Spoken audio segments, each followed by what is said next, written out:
Përshëndetje të nderuar zonja dhe zotrin, përshëndetje të dashur miq, ja ku po ritakohemi sërish me mua Tiron Alilin, pikërisht këtu në kanalin ton në Rrëfime Jete.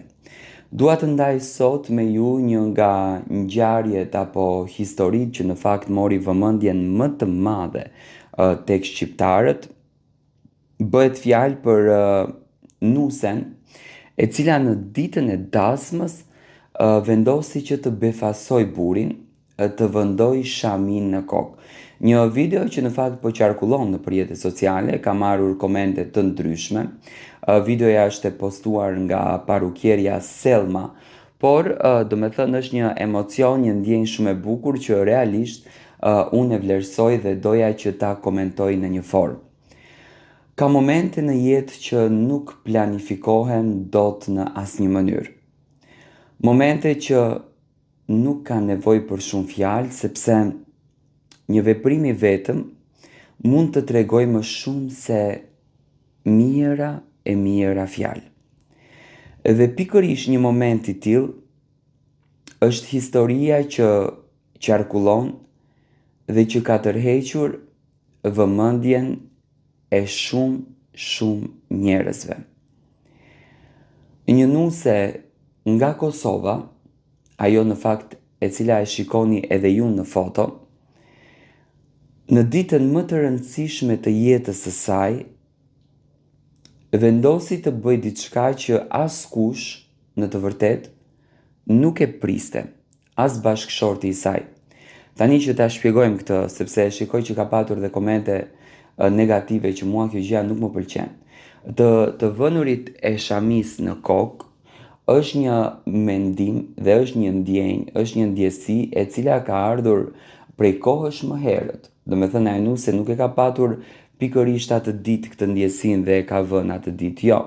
Do me thënë ajo ka qenë një ndjenjë e cila ka qenë vite, muaj, ditë në kokën e kësaj vajze, do me thënë edhe në shpirtin e kësaj vajze që e ka ndjerë për ta bërë këtë lëvizjen, por qëllimi për ta vënë shamin, me sa unë e kuptoj, do me thënë është të jetë në një ditë të veçantë, që do me thënë në jetën e saj të ketë dy gëzime. Dhe dita e martesës me partnerin të cilin ajo e ka në shpirt dhe e don, por dhe dita e vënies së shamis që mua më pëlqen që vajza në fjalë e ka manifestuar këtë moment. Në vend që të zgjidhte vetëm një pamje të bukur për ditën e martesës, ajo vendosi që në atë ditë të shfaqej edhe më bukur me shamin e saj të bardhë në kokë, të stolisur me detaje të shkëlqyeshme dhe të krijuar me një pamje elegante, tradicionale, por edhe njëkohësisht shumë moderne. Ajo që e bëri këtë moment edhe më të veçantë ishte reagimi i bashkëshortit të tij. Një surprizë e madhe për të, nuk mund ta quaj një surprizë të vogël, por një surprizë e madhe, u kthye në një moment të madh emocional. Dhe pikërisht këtu fillon historia. Unë këtë e kam ndërtuar në histori. Ishte dita e martesës. Një ditë për të cilën shumë vajza ëndrrojnë nga fëmijëria. Një ditë ku çdo detaj duket i rëndësishëm. Fustani, grimi, lulet, dekorimi, fotot, familjarët, miqët. Edhe mbi të gjitha, momenti kur dy njerëz premtojnë se do të jenë bashkë në të mirë e në të keqen. Por për këtë nuse, kishte diçka tjetër që e bënte ditën edhe më të veçantë. Ajo kishte vendosur që pamja e saj të ishte e lidhur ngushtë me modestinë, elegancën edhe traditën. Shamia e bardhë nuk ishte thjesht një pjesë e veshjes. Ajo bë pjesë e gjithë kësaj historie të bukur. E bardha, shkëlqimi i gurëve dhe detajet e punuara me kujdes krijuan një pamje që me njëherë, sinqerisht do me thënë, kjo nuse në të vërtet duket ëngjëllore. Por askush nuk dinte se çfarë është surpriza e kësaj gjëje. Tani ju e keni parë skenën, nusja gati, të gjithë e prisnin që ta shohin,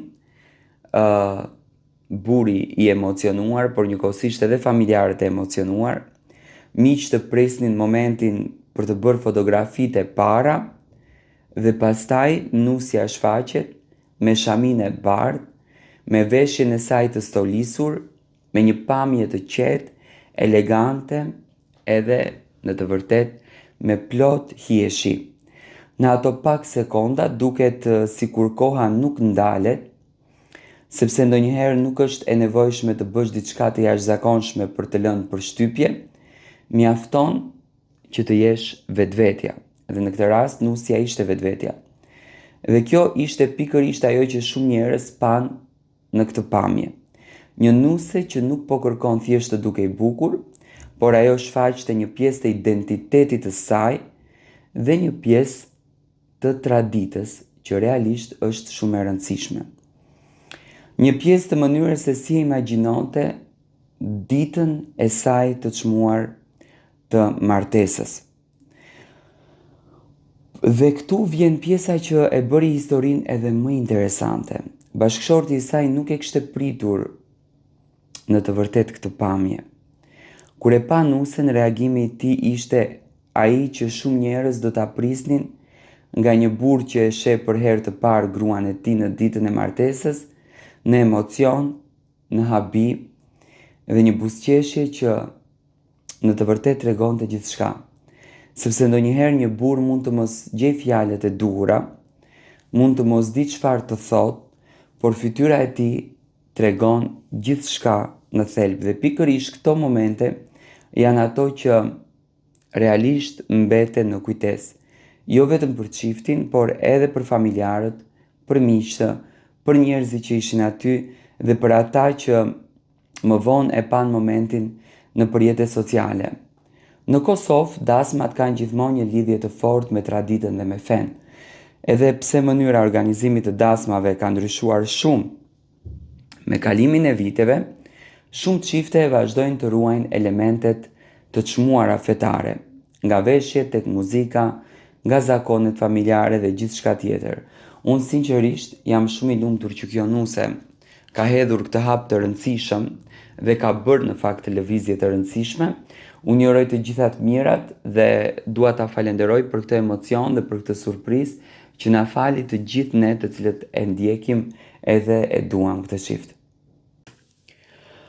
Përshëndetje të nderuar zonja dhe zotrim, përshëndetje të dashur miq.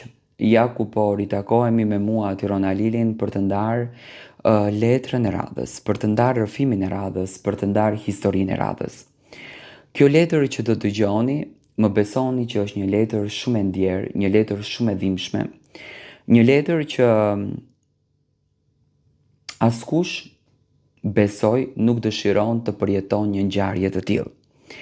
Motra e marton vëllan, por nga buri me një kulturë të rëndë, me një sjellje të rëndë, motra akoma nuk e din a do të shkoj apo nuk do të shkoj në dasëm të vllaut. Vëlla i dashur,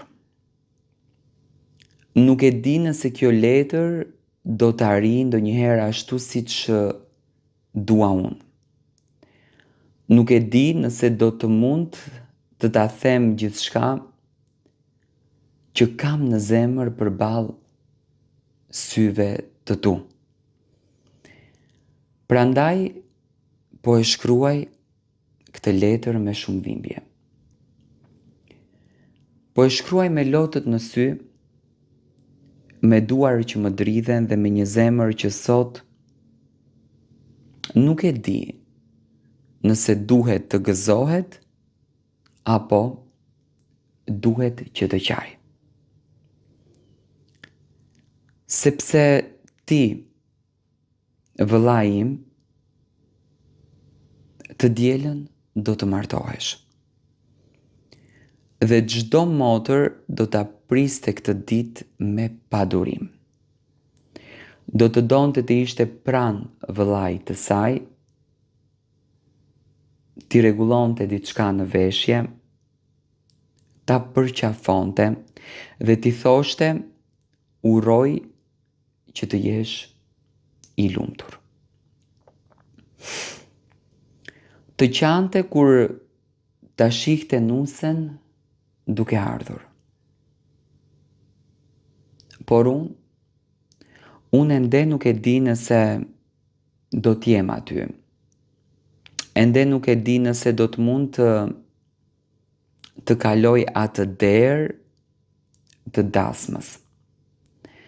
Ende nuk e di nëse do të kem mundësi të shoh duke nisur një kapitull të ri të jetës tënde. Dhe kjo në të vërtetë është dhimbja që nuk di në asnjë mënyrë se si ta shpjegoj.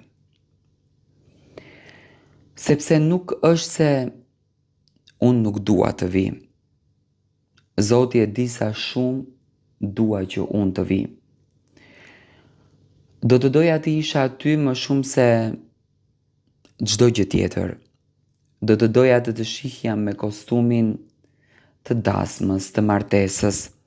Do të doja të përqafoja fort edhe të thoja vëlla, sot po të lë në një jetë të re. Por për mua do të mbetesh gjithmonë ai djali i vogël që ka dashur edhe të më mbroj. Por jeta ndonjëherë të vendos përballë pengesave që realisht nuk i ke zgjedhur vetë. Dhe sot ajo që më dhëmb më shumë është se një njeri tjetër vendos nëse unë do ta shoh apo jo vëllaun tim në ditën e tij më të rëndësishme të jetës. Buri im nuk më lejon që unë të takoj. Dhe ndoshta njerëzit që do ta dëgjojnë këtë do të pyesin si mund të jetë e mundur që një motër të mos mund të takoj vëllaun e saj. Edhe unë e pyes veten, në të vërtetë e pyes veten çdo ditë. Si arritëm ne të dy deri këtu? Si mund të vi një ditë kaq e rëndësishme për ty dhe unë të jem duke menduar nëse unë personalisht do të kem lejen që të vi? Si mund të jetë dasma e vëllait tim edhe unë të mos di nëse do të jem pjesë e saj apo nuk do të jem? Ndoshta dikush do të më gjykoj. Ndoshta dikush do të më thotë se unë personalisht duhet të luftoj. Ndoshta dikush do të thotë se duhet të vi pa marrë parasysh asnjë gjë. Por askush nuk e di se çfarë kam përjetuar unë. Askush nuk e di sa herë kam qarë unë heshtje për ty. Askush nuk e di sa herë kam marrë telefonin në dorë për të telefonuar dhe pastaj unë atë telefon e kam lënë përsëri. Askush nuk e di sa shumë më dhëmb kur shoh që koha po kalon dhe unë po humbas momentet me ty. Dhe sot të dielën ti martohesh. Të gjithë do t'jenë aty, familja do t'jetë aty, miqtë do t'jenë aty, do të ketë muzikë, do të ketë valle, do të ketë urime, do të ketë buzëqeshje, dhe unë ndoshta do t'jem diku larg, duke parë telefonin dhe duke pyetur veten. Apo martohet vllau im? Si duket? A është i lumtur? Apo qesh? Apo mendon për mua? Dhe kjo pyetja e fundit më copëton. A do të mendosh për motrën tënde? A do të kujtohesh për ditët tona, për fëmijërinë, për kohët kur ne ishim bashkë. Për ato ditë kur nuk ishim asnjë gjë tjetër veç njëri tjetrit. Vëlla, a e mban mend sa herë kemi qeshur bashkë? A e mban mend sa herë jemi grindur për gjëra të vogla dhe pas pak minutash ne kemi harruar gjithçka? A e mban mend kur ishim fëmijë dhe mendonim se do të qëndronim gjithmonë pranë njëri tjetrit? Ne u ritëm e jeta na shpërndau. Secili mori rrugën e vet, por unë gjithmonë e kam mbajtur një vend për ty në zemrën time. Dhe ai vend nuk është të zëvendësuar kurrë. Asnjë largësi nuk e ka fshirë, asnjë debat, asnjë keqkuptim, asnjë njeri. Ti je vëlla im, dhe kjo është gjithçka që nuk ndryshon. Të dielët kur të veshësh rrobat e dhëndrit, ndoshta do të ndihesh i emocionuar. Ndoshta do të kesh pak frikë. Ndoshta do të mendosh për jetën tënde që po të fillon. Dhe unë dua të them vetëm një gjë.